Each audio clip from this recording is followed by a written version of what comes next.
Oke, assalamualaikum warahmatullahi wabarakatuh. Waalaikumsalam warahmatullahi wabarakatuh. Nama saya Juman Binoso, usahawan Kululut di bawah Risdah. Oke. Dan juga sekarang ini saya sudah masuk ke antara penternak yang mau dapat sijil MyGap lah untuk Kululut ini, peternakan Kululut ini.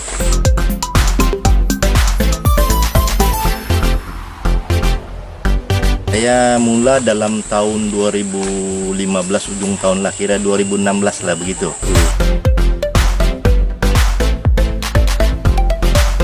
Saya mula dengan 10 log saja ataupun 10 batang Kululut.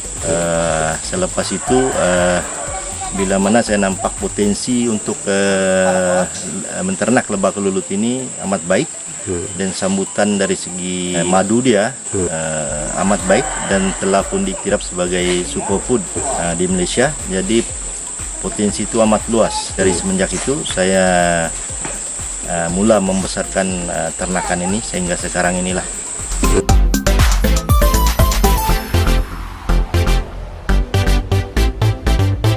Saya ini sebetulnya dulu pada tahun sebelum saya berkecimpung dalam ini ternakan, saya sudah dalam semasa saya berkhidmat dengan perkhidmatan awam, saya sudah mula mengenali ini lebah epis. Saya sudah ada sedikit pengalaman lah tentang penternakan lebah, terutama sekali epis Cirana, dan juga saya tahu sudah macam mana pasaran madu apa semua. Jadi semenjak itu bila saya mengambil keputusan untuk berhenti sebagai keketuaan awam, dan saya menceburi bidang inilah sebagai kaki tangan di Koperasi Pembangunan Desa.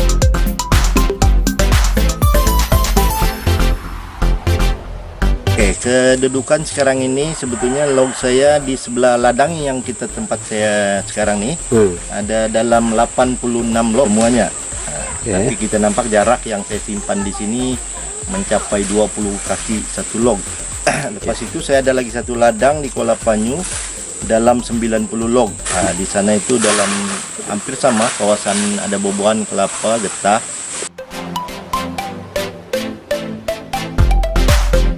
Di dua lah, ini ada dua, satu lagi ladang ada di sebelah dekat rumah. Nah itu tidak luas, kawasan cuma sekitar dalam 2 ekar begitu, cuma untuk tempat saya memproses dan sebagai stok lah.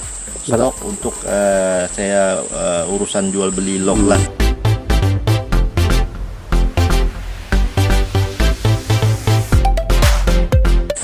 60 log. Jadi baru-baru saya ada supply ke Kinabatangan dan juga Paitan. Jadi saya sudah supply dalam 90 campur 20 sudah 110 log. Ini bulan Mac lah yang saya antar keluar.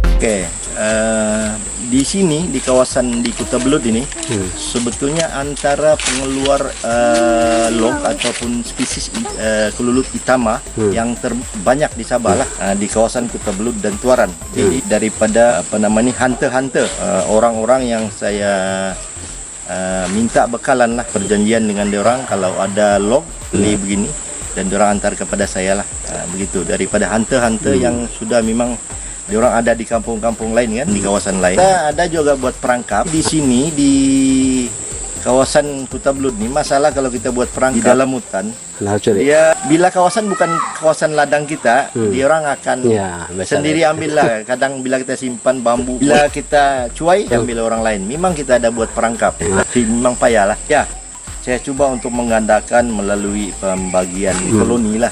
Tapi itu pun susah untuk berjaya. Setakat ini saya ingat saya ada buat dalam 25 log begitu.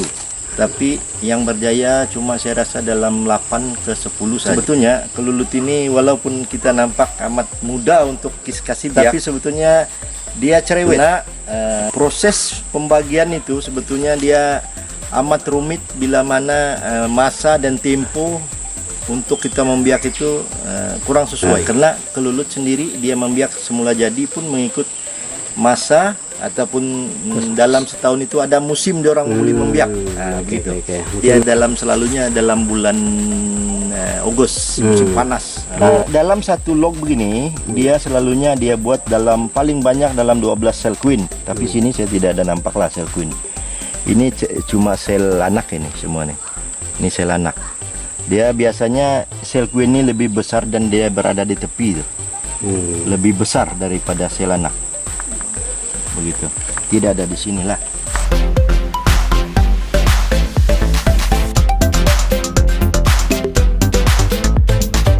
Untuk pada ketika ini saya cuma beri tumpuan kepada satu spesies lah, yaitu Heterotrigona hitam, satu saja. Tapi saya ada juga menternak yang jenis Lepido. Tapi Lepido ini dia punya kelemahan memang lambat untuk mengeluarkan madu, dan madu dia pun sedikit. Jenis damar tidak ada. Saya sudah pernah coba, tapi di sini tidak ada sumber damar.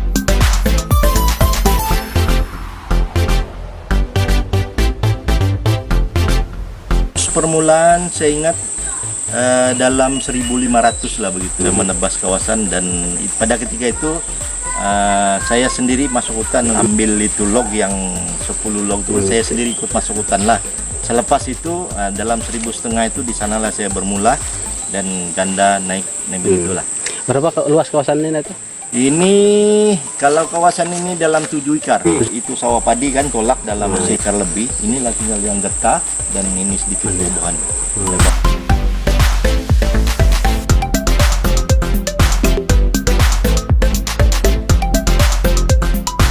Begini, dia pengeluaran madu sebetulnya ikut pada musim aliran manisan pada setiap tahun. Biasanya kalau kita buat panduan tahun 2020, pada bulan Februari sudah mula tumbuh-tumbuhan sudah mengeluarkan manisan, dan pada bulan Mac kami sudah mula harvest. Pada ketika itu saya dapat dalam sekitar 8 gallon, 8 kali 14 kilo dalam 60-70 kilo lah sekali harvest begitu. Sekali harvest. Pada harvest yang pertama selepas musim itu sudah mula musim madu itu. Lepas itu musim madu akan berlarutan ke bulan Mei. Jadi pada bulan April, 1 bulan selepas itu atau 45 hari selepas itu saya akan harvest kali kedua. Dia mungkin menurun sedikit dalam sekitar 60 kilo ke bawah lah begitu. Lepas itu yang terakhir dia akan turun sehingga 40 kilo sudah itu. Karena musim pengeluaran manisan berhenti pada bulan Jun ataupun pertengahan Jun lah. Dia tidak ada sudah manisan di Pupuk Kayu, ada tapi sedikit. Jadi pada ketika itu saya tidak akan harvest lagi. Karena ini kantung kebanyakan dia akan kosong. Sedikit tapi untuk bekalan dia hidup lah. Pada bulan Agustus akan mula balik itu musim manisan, tapi dia musim itu adalah pendek. Dan biasanya bulan 10 mula harvest. Pada ketika itu dalam sekitar 40 kilo sekali harvest saja. Lepas itu akan berkurangan sehingga bulan Januari baliklah. Pada ketika itu memang susah mau cari madu. Harga madu pun mungkin boleh naik. Ya, setahun dalam dia punya memang aliran madu akan berlaku dalam 2 kali setahun. Jadi anggaran purata lah. Kalau dikira dalam bulanan, dia akan dapat dalam sekitar sebulan dalam kita simpan 30-40 kilo lah.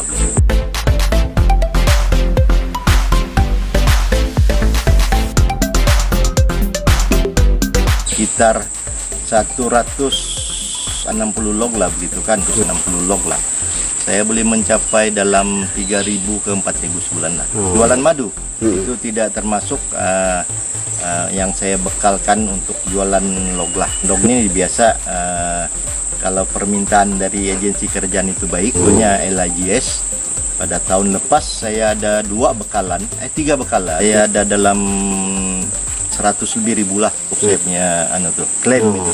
Dengan bekalan itu log, modal dalam log itu dalam 200 per log, jual dalam 450 ke 500 per log begitu. Tapi tak saja saya ada bekalkan juga tahun lepas. Saya ada bekal kepada Koperasi Pembangunan Desa di Lumadan. Saya ada bekal 200 kotak. Jadi ini saya jual sebagai orang Rp45 per kotak. Log ini log kalau kosong saya jarang ada minta dengan saya kosong. Saya jual juga. Saya selalunya saya jual dalam 220 ke 250 lah. Saya yang antar ke ladang. Kalau kosong bambu saya tidak ada jual lah.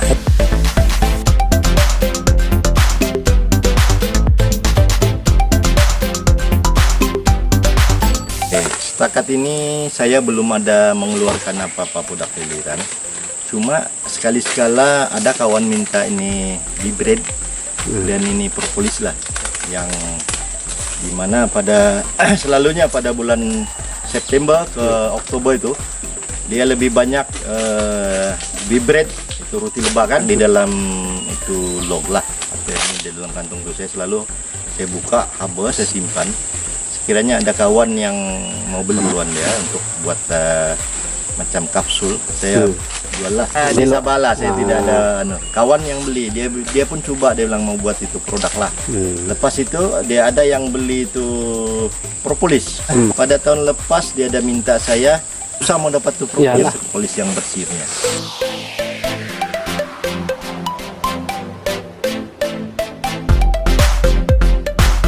Cabaran yang paling mencabar untuk ternakan kelulut ini sebenarnya adalah cuaca, di mana sekiranya cuaca itu ekstrim. Ekstrim ini dia terlalu banyak hujan, artinya dalam seminggu dia akan hujan, dan pada ketika itu kelulut akan menjadi, koloni kelulut akan menjadi lemah, tidak ada ruang untuk dia terbang cari sumber dia kan, dia cari ini raisin apa semua. Jadi pada ketika itu memang kita akan menghadapi di mana ada beberapa log akan kolap, artinya dia akan lari.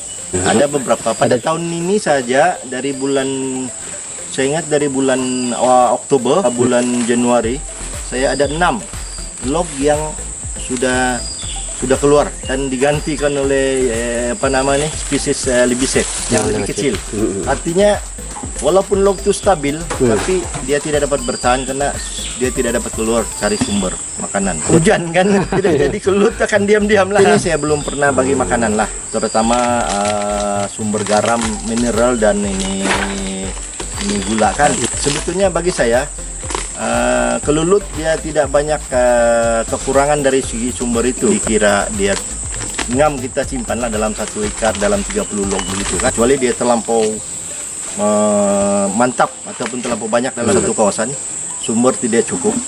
Pada ketika itu ada orang memberi makan, tapi memberi makan sebetulnya bagi saya dia biasa. Bila kita bagi makan gula, artinya disedut dan masukkan dalam kantung, itu madu juga, dia sudah proses dalam perut. Tidak ada masalah kesan apa-apa.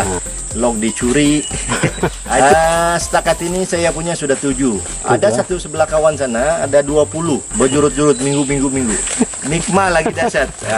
Kau tengok dalam hutan siapa mau menjaga malam. Di keadaan itu memang kita lalui lah cabaran itu. Walaupun kita simpan nombor kasih untuk pencuri ini, dia akan ambil kita punya kelemahan bak. Tapi sekarang oleh karena PKP, dia orang mau tembus pun susah baru-baru nih. Jadi susah untuk dia orang buat pergerakan mencuri lah.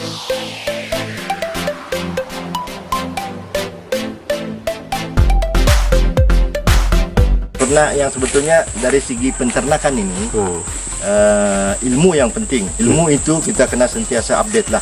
Sentiasa update, ada pembaruan, dan kalau boleh tambah itu ilmu untuk kita mau challenge ini penternakan ini. Kita mau dapatkan yang terbaik lah.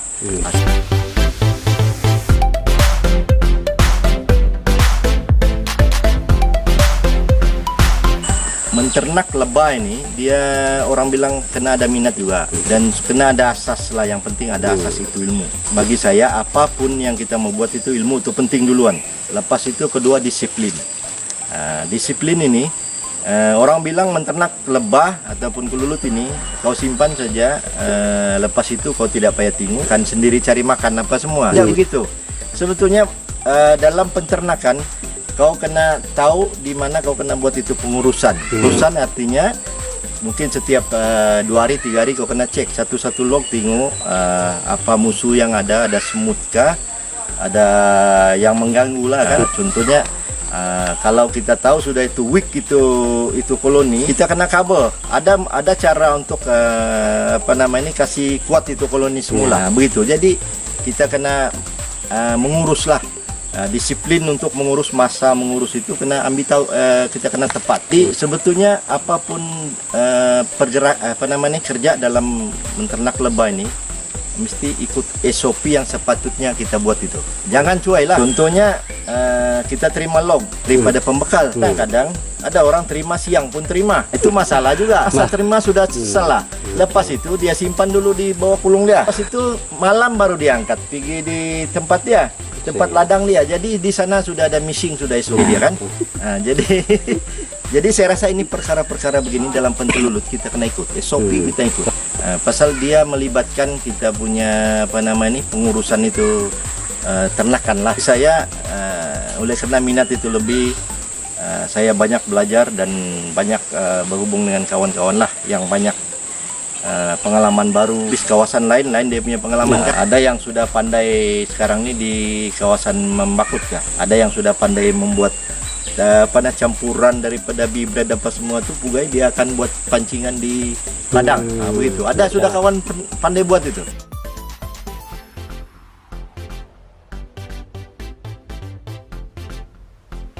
Cuma memang saya antara kawan, antara yang membekal log di seluruh Sabah. Jadi selalunya bila membekal log nih, cabaran dia kita kena packing sebelah malam. Lepas maghrib, isya begitu sudah mulai packing. Bayangkan kalau 100 log kan kita nak bekal besok dan standby di kereta. Lepas itu saya pernah jalan ke Sendakan dalam jam 12 sudah mulai berangkat dari sini Kota Belud sehingga ke Jembatan Pertanian Sendakan untuk bekalkan log begitu. Jadi cabaran di sana itu kita kena buat kerja sebelah malam. Bukan lagi siang kalau membekal ini. Jadi di sana cabaran dia kalau ada log yang kolap ataupun mati kita kena ganti walaupun satu log. Kalau saya kena ganti balik dalam tempoh seminggu, saya kena antar balik. Jadi banyaklah begitu cabaran. Di Telupit saya pernah mengganti satu log saja. Dalam seminggu perjanjian itu dia kolap lah, kena gantilah.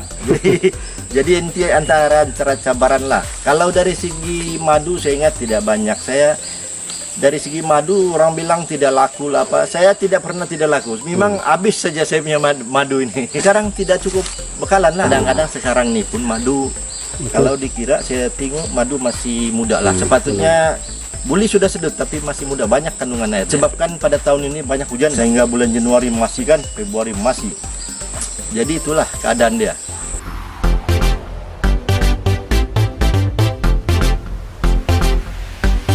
Kami bergerak cuma 3 orang. Ada beberapa, kalau contohnya pada ketika pengantaran log mungkin saya ada gaji yang secara kontrak begitulah. Yang tetap kami di sini ada 3 orang saja.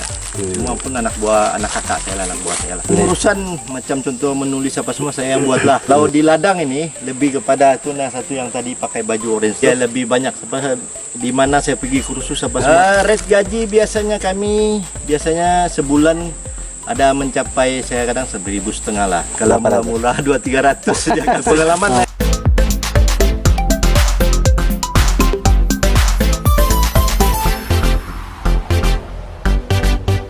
Menuai sebetulnya itulah saya bilang tadi, kita kena ikut itu musim aliran madu kan. Selalunya saya akan mula pada bulan Mac nih, selalunya awal bulan Mac.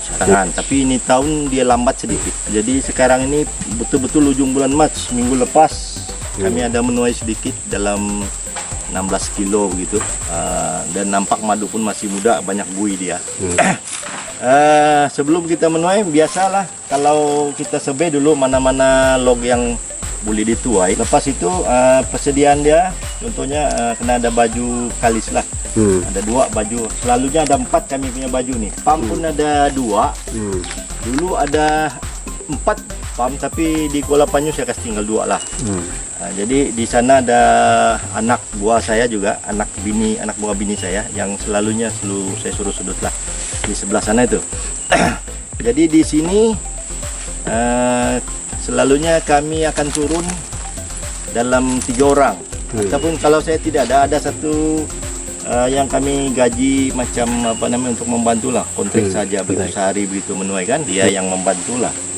selalunya turun 2 ke 3 orang lah untuk menuai ini. Kalau itu pump bagus, bateri bagus, bolehlah dapat dalam 20 kilo dalam sehari gitu. Tapi kalau sekiranya kadang-kadang nih pump pun meragam, apa cuaca tidak baik, mendung, hujan, kita kena terima 10, kadang-kadang 8 kilo pun. Menuai saya rasa sebelah pagi sehingga petang lah. Kalau matahari ada. Jangan saja pada ketika hujan, nah itu banyak masalah. Kena kelulut nih, dia punya musuh utama adalah air. Jadi kita kena awas sedikit lah. Yang lain-lain saya ingat di sini tidak ada masalah. Kita sudah tahu di mana mulakan penuaian karena ini log semua. Di sini kita cuma lihat di ladang, pasaran saya rasa selalu saya sudah di booking sedia kilo. Dia orang yang macam contohnya bekas-bekas saya punya anak murid lah yang booking SIM-nya baru-baru ini, itu pun belum cukup lagi. Lepas itu ada beberapa memang pembeli memang pelanggan tetap pembeli saya yang di sebelah keke sana. Dia tidak akan mau itu yang packing yang lawa-lawa. Dia orang mau macam agak borong. Bulan ke bulan dia orang mau tuh. Ada yang macam Dr. Lidi, dia mau 2 botol itu 4 kilo per bulan. Di UMS saya ada 10 kilo per bulan. Dia orang sudah memang biasa begitu. Saya tidak lagi packing yang di botol tuh kan, botol kaca. Ada yang begitu, saya packing tuh dalam 20 kilo sebulan dia akan habis lah.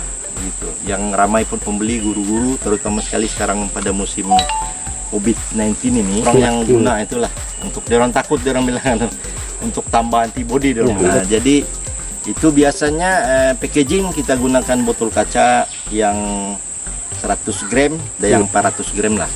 Kan botol pun susah sekarang karena baru-baru pun susah mau tembus keke, sekarang lah tembus. Kira mau beli botol pun susah lah pada ketika PKP itu. Habis susah mau tembus kan.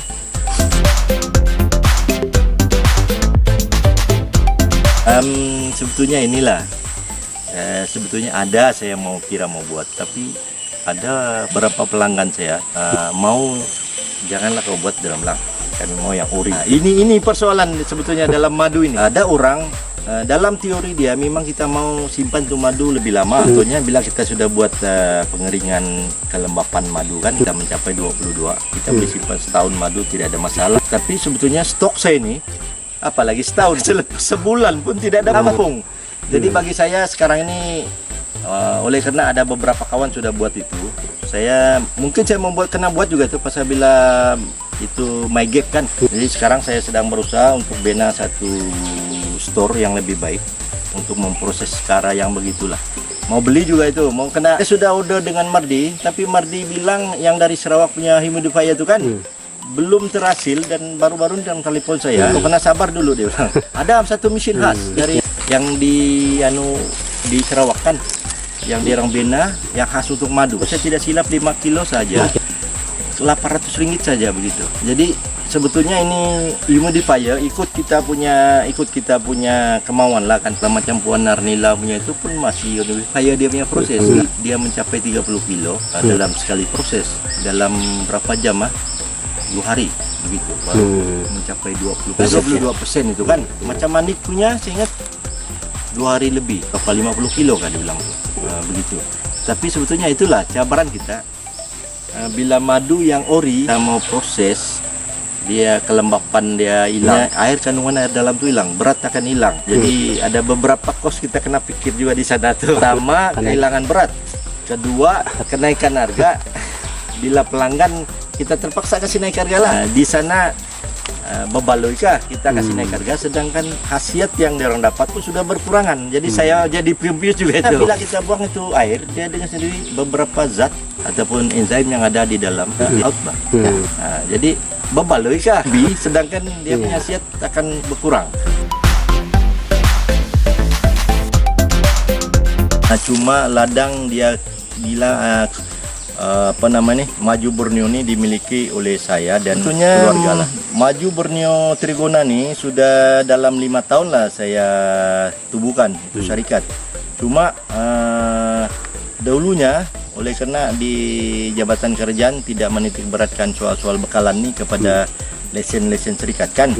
Jadi saya tidak tonjolkan berapa ini syarikat. Jadi bila mana baru-baru ini perubahan dari segi dasar kerajaan memerlukan lesen yang nama syarikat apa sendiri. Saya ingat ada setahun lah baru saya perkukukan, saya buat akaun syarikat apa semualah. Dan bila mana MyGap pun saya sudah masuk, saya juga ikut itu MyGap.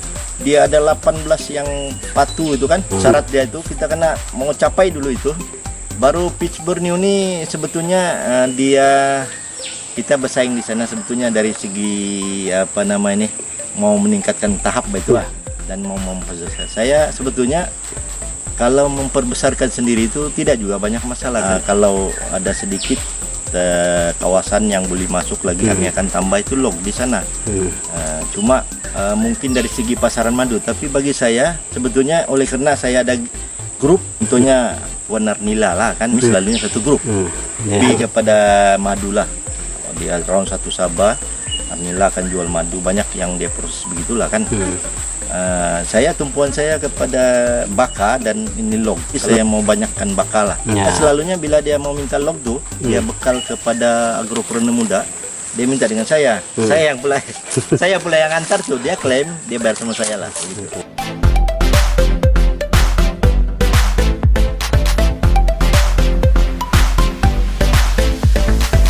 Sebagai fasilitator lah kan, penceramah lah.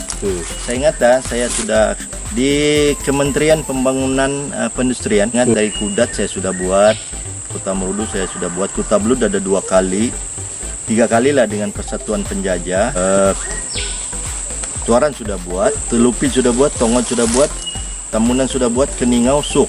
Ada 11 kali sudah. Dalam setahun saya akan buat 2. Selalunya 2 kursus lah. Dia di bawah anjuran di bawah Kementerian Pembangunan Perindustrian. Satu lagi daripada anjuran JPSM, Jabatan Pembangunan Manusia kan, Biro Pembangunan Manusia. Selalunya dalam setahun orang ada kursus pendek.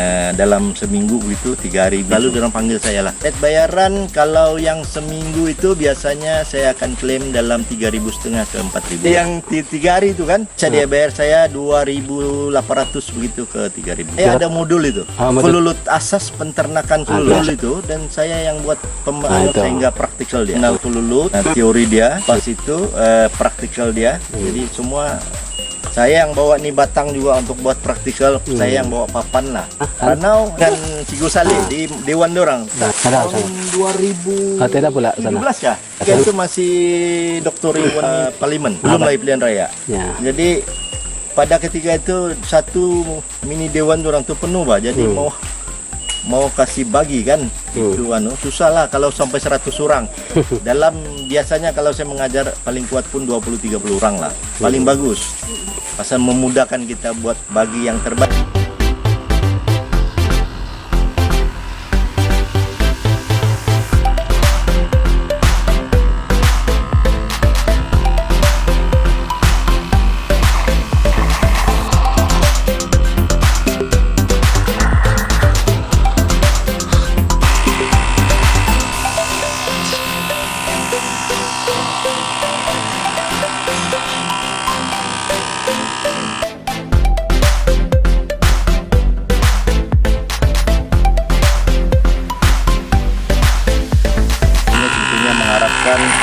Supaya kami pengusaha ini dapat bertulisan dan lebih dapat dibesarkan, dapat menghasilkan hasil yang lebih baiklah. Tentunya dapat dibesarkan pada suatu masa. Dan sebetulnya saya pun sendiri sedang usaha lagi untuk tambah bilangan log saya. Dan biasanya bila menambah log ini kita kena memerlukan penelitian kawasan yang sesuai, dan yang selalunya ini case kecurian ini berlaku, kita kena berhati-hatilah.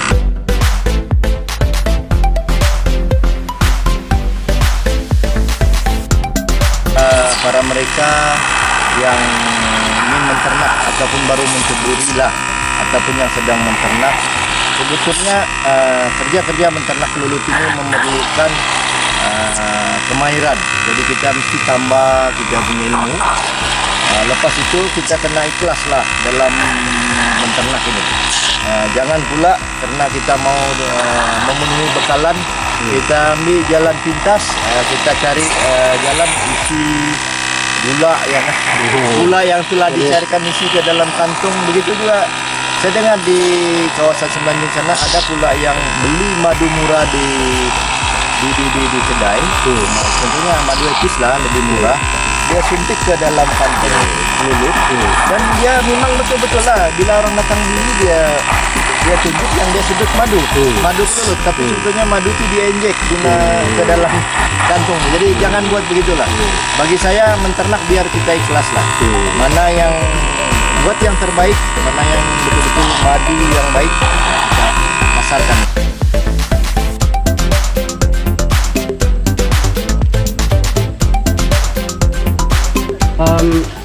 Kami daripada MS Mifat mengucapkan terima kasih di atas kesudian pihak Tuan menerima kunjungan daripada kami. Sama-sama.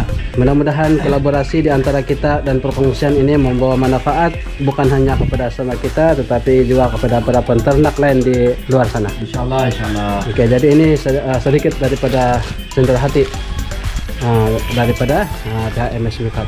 Iya.